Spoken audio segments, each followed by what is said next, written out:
gelisah dan pikiran terus overthinking. Di sisi lain kita juga sering bingung apakah kegelisahan ini adalah bentuk ujian dari Allah atau justru akibat dari kesalahan kita sendiri. Ya, dan bagaimana cara kita bisa lebih bertawakal dan tenang menghadapi itu. Terima kasih. Terima kasih Bang Jul dari Medan. Silakan berdiri saja.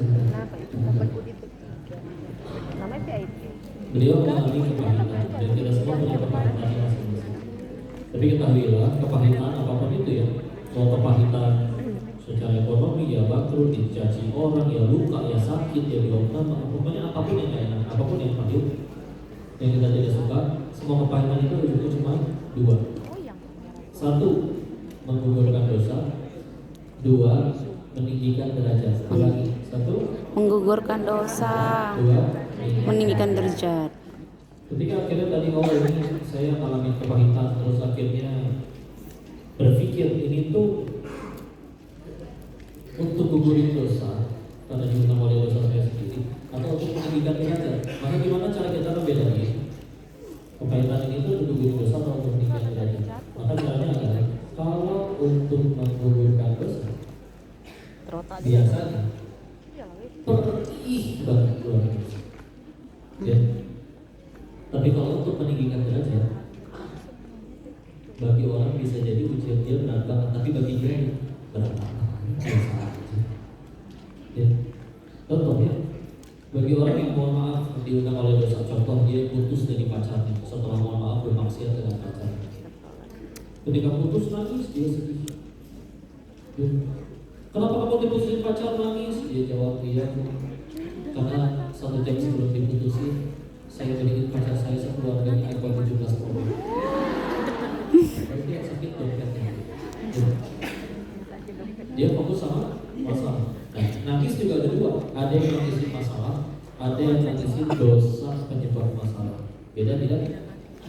Yang nangisin masalah kayak tadi. Tapi kan ada orang yang nangisin dosa. Kenapa kamu diputusin pacar nangis juga? Iya kok, karena sebagai bersama itu merupakan penciptanya.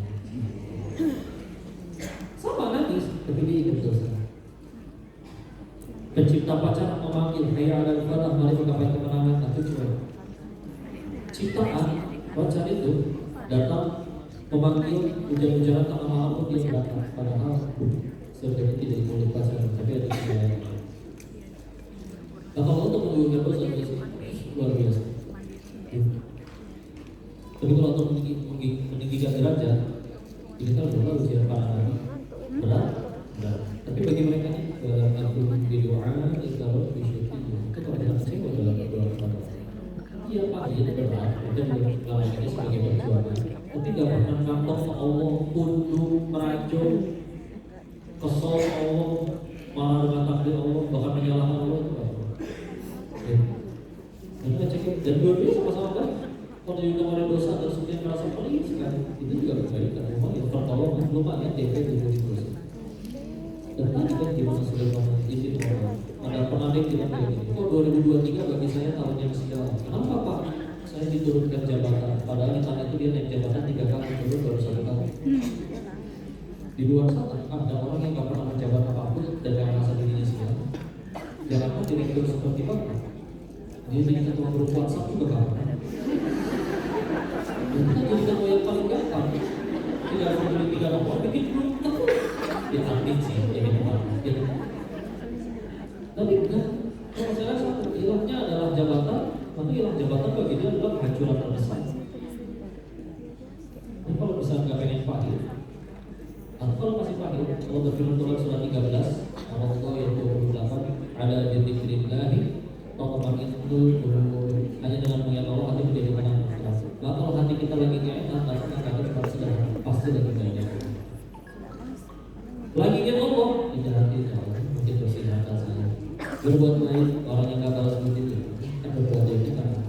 Oke, itu sederhana kayak gitu. Kalau memang diundang oleh begitu setiap kali ngerasa kemenangan, bahwa aku pergi banget, pasti saya ada masalah. Ketika nanti udah nggak sakit lagi, bisa jadi perkataan dosa-dosa dari Allah.